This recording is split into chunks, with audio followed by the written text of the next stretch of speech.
Bonjour chers élèves, j'espère que vous allez bien. Donc, une nouvelle leçon de mathématiques. Concentrez-vous et suivez avec moi attentivement. Donc, la leçon d'aujourd'hui, l'agrandissement, la réduction. L'agrandissement, la réduction. Dans cette vidéo, nous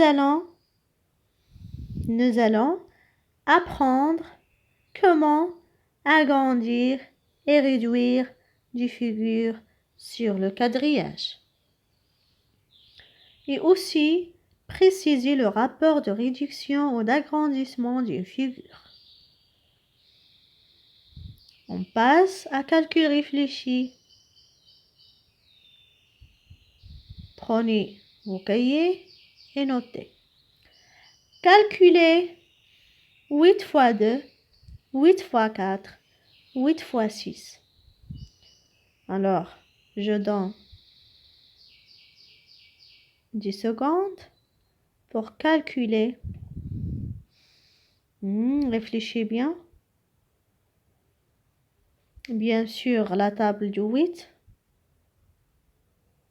Bien, de 2, de 4, de 6. Donc, la correction. 8 fois 2 égale 16. 8 fois 4 égale 32.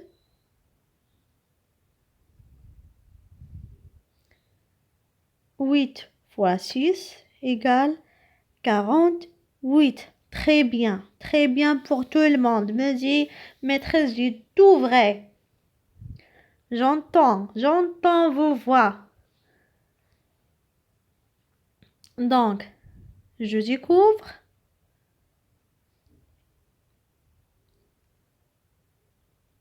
Sarah trouve que le dessin est trop petit. Sarah trouve que le dessin est trop petit. Continue son agrandissement en multipliant par 2 les dimensions de son dessin. Observez bien les deux figures. Figure 1, figure 2. Donc, on va travailler dans la figure numéro 1, le dessin de Sarah. Donc, regardez bien la figure. C'est un rectangle. Oui, c'est un rectangle. Donc, il a des dimensions. Ça veut dire il a la longueur et la largeur. Comptez bien combien de carreaux dans la longueur. 1, 2, 3. Bravo, c'est 3. Donc la longueur égale 3 carreaux. On passe à la largeur. Donc 1, 2 carreaux dans la largeur. La consigne, on va multiplier par 2 les dimensions. Donc 3 fois 2 égale 6. Oui, vous voyez la figure numéro 2. 6. Et 2 fois 2, 4. Voilà.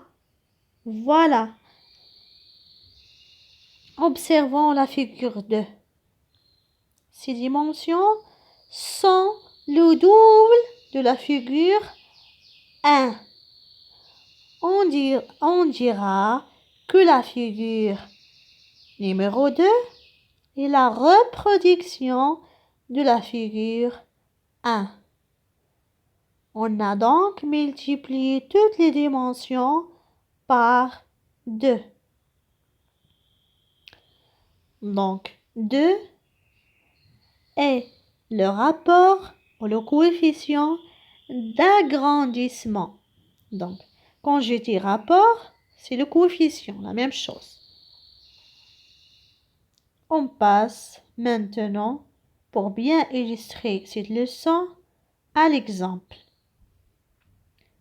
Observez bien. J'observe les deux figures suivantes. Il y a deux figures. J'écris le rapport d'agrandissement. Maintenant, je cherche le coefficient. Bravo, le coefficient, c'est le rapport. Donc, dans le triangle en jaune, la figure en jaune, donc c'est un triangle équilatéral. Très bien.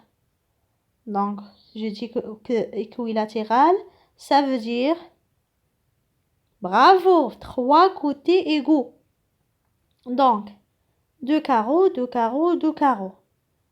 Et en bleu, combien? Comptez bien. 1, 2, 3, 4, 5, 6. Combien? 6 carreaux. Dans chaque côté, je trouve 6 carreaux. Donc, 2 fois combien nous donne 6? Cherchez bien, mes chers. Cherchez, s'il vous plaît, cherchez. Cherchez, s'il vous plaît.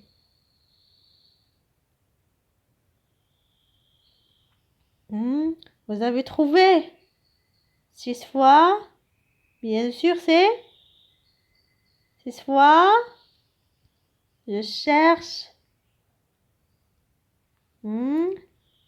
Donc, 6 fois. Bravo. Fois 3.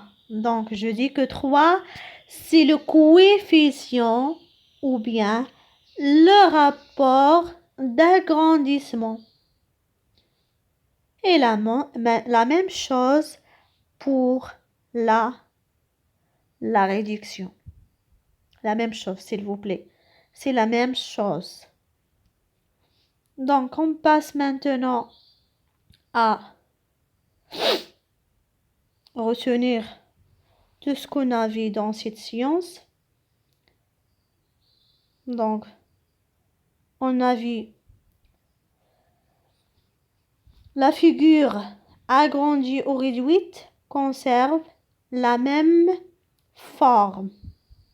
Conserve la même forme.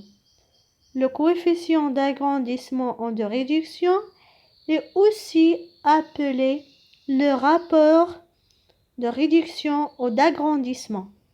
Ça veut dire qu'il a deux noms. On peut le nommer coefficient ou bien rapport. Lorsqu'une figure est agrandie ou réduite, les angles sont conservés. Ça veut dire reste comme elle est. Lorsqu'une figure est agrandie ou réduite, le parallélisme et la perpendicularité sont conservés. Quand je trouve par exemple deux droites perpendiculaires, elles restent comme elle est. Ou bien parallèle, c'est reste même. Ça veut dire que l'agrandissement et la réduction conservent la même forme. C'est tout. Donc, au revoir mes chers. Au revoir et merci pour votre attention. Et à la prochaine, Inch'Allah. Vous trouvez vos exercices dans Classroom. N'oubliez pas de faire les exercices d'application. Merci et encore une fois. Et